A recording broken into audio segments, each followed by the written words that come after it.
నువ్వు బ్రతికి ఉన్నప్పుడు ఎవరినైతే ఏడిపిస్తావో వాళ్ళు నువ్వు చచ్చాక నవ్వుకుంటారు. నువ్వు బ్రతికి ఉన్నప్పుడు ఎవరినైతే నవ్విస్తావో వాళ్ళు నువ్వు చచ్చాక నీకోసం ఏడుస్తారు. కాని నువ్వు చనిపోయిన మరుక్షణం నీ పేరు శవంగా మారుతుంది. అందరూ నువ్వు చచ్చాక నిన్ను శవం అనే అంటారు. ఆ శవాన్ని ఇటు తీసుకురండి, ఆ శవాన్ని కింద పడుకోబెట్టండి అనే అంటారు. నువ్వు బతికినప్పుడు ఎవరి గురించి ఆలోచిస్తూ నీ సంతోషాలని నీ ఆనందాలని దూరం చేసుకున్నావో అదే జనాలు నువ్వు చచ్చిన మరుక్షణం నుంచే నిన్ను పేరుతో పిలవటం మరిచిపోతారు. ఆ రోజు నువ్వో శవం.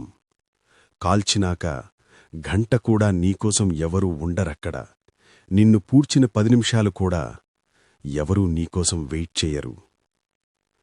అందుకే నువ్వు నీకోసం బతుకు, నీలా బతుకు, నీకిష్టం వచ్చినట్టు బతుకు. నిజమే చెప్పు. ఇష్టముంటే అవునను, లేదంటే కాదను. నీకేం చెయ్యాలనిపిస్తే అదే చెయ్యి. నీ జీవితం, నీ ఇష్టం, నీ లక్ష్యం, నీ ఆశయం, నీ జీవితం అంతే. మనిషి ఎలా బతికాడన్నది అతడి మరణం తెలుపుతుంది. అతడు ఎంత సంపాదించాడు అన్నది, భోగభాగ్యాలు ఇంకా బ్యాంక్ బ్యాలెన్సులు తెలిపితే అతడి శాశ్వత సంపాదన ఏమిటన్నది, అతడు చనిపోయినప్పుడు ఇబ్బందులను కూడా లెక్క చేయకుండా అంత్యక్రియలకు హాజరయ్యే బంధుమిత్రుల జనసందోహం తెలుపుతుంది.